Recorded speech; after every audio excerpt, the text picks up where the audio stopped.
जब लाखों लोग, कई करोड़ मुस्लिम समुदाय के लोगों की भावनाओं को कुठाराघात हुआ है, हम्म। जबरदस्ती हम्म। वक्फ बिल संशोधन बिल को जो संशोधन हुआ है वो उन पर लागू किया गया, सरकार का एक तुगलकी फरमान है। हम्म। अभी आपने अमित शाह जी का जो बयान सुनवाया, हम्म। क्यों धमकाते हो विपक्ष के लिए? हम्म। संसद का कानून है, सबको स्वीकार करना पड़ेगा, संसद का कानून सबको स्वीकार करना पड़ेगा, ये सही हम्म। बात है। हम्म।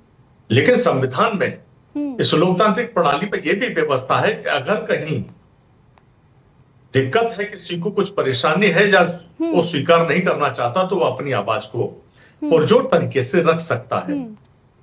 ठीक लेकिन है। जिस भाषा में अमित शाह जी ने सदन के अंदर ये कहा, वो विपक्ष तो नहीं धमका रहा, लेकिन अमित शाह धमकाते हुए नजर आए।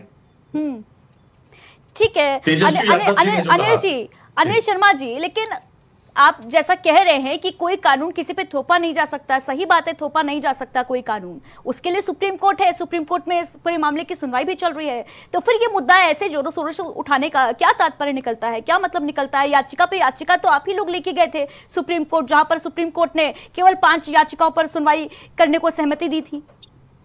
फिर इतना बवाल क्यों मचा है वक्फ कानून को लेके? बिहार में चुनाव करीब है इसलिए क्या? देखिए, चुनाव कहीं भी हो,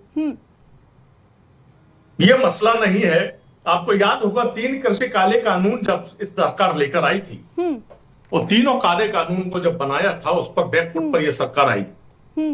जब जनता ने विरोध किया, किसानों ने विरोध किया, किसान 1.5 साल तक प्रोटेस्ट करते रहे, 750 किसानों की हत्या हो गई सरकार के द्वारा।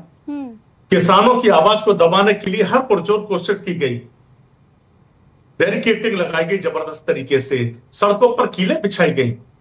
और आज आपने देखा हो बिहार में जो सभा हुई, उस सभा में हर दल के लोग मौजूद थे, और उसमें लाखों की तादाद में लोग मौजूद थे, जो एक पुरजोर तरीके से इस वक्फ बिल बोर्ड का संशोधन बिल का विरोध कर रहे हैं।